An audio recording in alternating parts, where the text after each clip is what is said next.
Remuneration కూడా భారీగా పెంచేశారు హీరోలు. దీనివల్ల బడ్జెట్ పెరిగిపోతోందని, కలెక్షన్లు రావడం లేదని వర్రీ అవుతున్నారు నిర్మాతలు.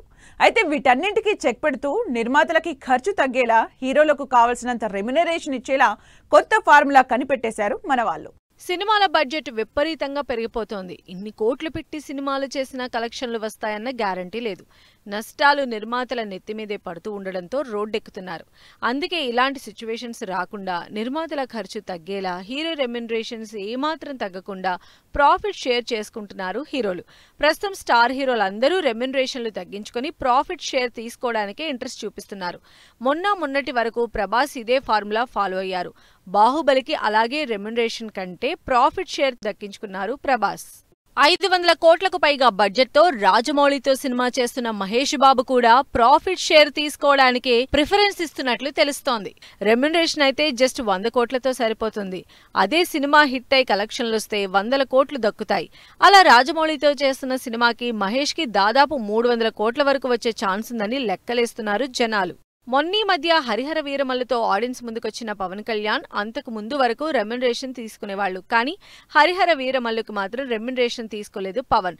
బడ్జెట్ భారీగా పెరగడంతో రెమ్యునరేషన్ కాకుండా ప్రాఫిట్స్ లో షేర్ తీసుకుంటానని పవన్ చెప్పినట్టు టాక్. దీనికి సంబంధించి ఆల్రెడీ రెమ్యునరేషన్ కూడా వెనక్కిచ్చేశారు పవన్ కళ్యాణ్.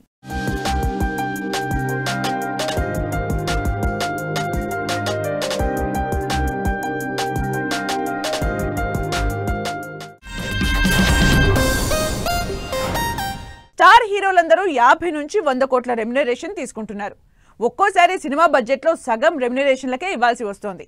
అందుకే సినిమా రిలీజ్ అయ్యాక వచ్చే ప్రాఫిట్స్ లో చూసుకుందాం అనుకుంటున్నారు అటు నిర్మాత, ఇటు హీరో. ఎన్టీఆర్ కూడా ప్రాఫిట్స్ లో షేర్ తీసుకోవడానికే ఇంట్రెస్ట్ చూపిస్తున్నారు. ప్రశాంత్ నీల్ ఎన్టీఆర్ కాంబినేషన్ లో తెరకెక్కుతున్న మ్యాసివ్ యాక్షన్ ఎంటర్టైనర్ డ్రాగన్ మూవీకి సంబంధించి మైత్రి మూవీస్ తో పాటు ఎన్టీఆర్ ఆర్ట్స్ కంబైన్డ్ గా తెరకెక్కిస్తోంది.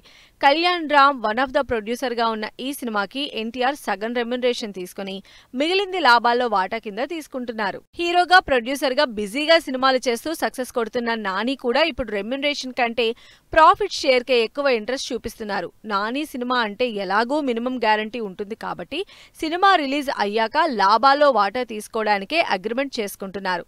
నాని, శ్రీకాంత్ ఓదెలా కాంబినేషన్ లో తెరకెక్కుతున్న ది ప్యారడైజ్ కి నాని ఇదే ఫార్ములా ఫాలో అవుతున్నట్లు తెలుస్తోంది. అల్లు అర్జున్ మైత్రి మూవీ కాంబినేషన్ లో 1800 కోట్లకు పైగా కలెక్షన్లు సాధించిన పుష్ప 2కి అల్లు అర్జున్ రెమ్యునరేషన్ తో పాటు ప్రాఫిట్ షేర్ కూడా తీసుకున్నారు. దాదాపు 500 కోట్ల బడ్జెట్ తో తెరకెక్కిన పుష్ప 2కి అల్లు అర్జున్ కి 100 కోట్ల రెమ్యునరేషన్ తో పాటు ప్రాఫిట్ షేర్లు 200 కోట్లు కలిపి దాదాపు 300 కోట్లకు పైగా అందినట్లు టాక్. బాలీవుడ్ లో ఈ ప్రాఫిట్ షేరింగ్ ఫార్ములా ఇప్పుడిప్పుడే స్పీడ్ అందుకుంటోంది. ఇప్పటికే ప్రొడ్యూసర్ గా మారి సినిమాలు చేస్తున్న హీరోలతో పాటు లేటెస్ట్ గా హృతిక్ రోషన్ కూడా ప్రాఫిట్ షేరింగ్ హీరోల లిస్టులో జాయిన్ అయిపోయారు. ప్రస్తుతం వార్ 2 సినిమా రిలీజ్ కోసం వెయిట్ చేస్తున్న హృతిక్ రోషన్ ఈ సినిమాకి 50 కోట్ల రెమ్యునరేషన్ మాత్రమే తీసుకున్నారు. ఎన్టీఆర్ కి 70 కోట్లయితే బాలీవుడ్ స్టార్ హీరో అయిన హృతిక్ కి జస్ట్ 50 కోట్లైనా అనుకుంటున్న ఫ్యాన్స్ కి హృతిక్ ప్రాఫిట్ షేర్ తీసుకుంటున్నాడన్న వార్త రీచ్ అయింది. 50 కోట్ల రెమ్యునరేషన్ తో పాటు ప్రాఫిట్ షేర్ కలిపి ఈజీగా 100 కోట్లు దాటుతుందని లెక్కలు వేస్తున్నారు జనాలు.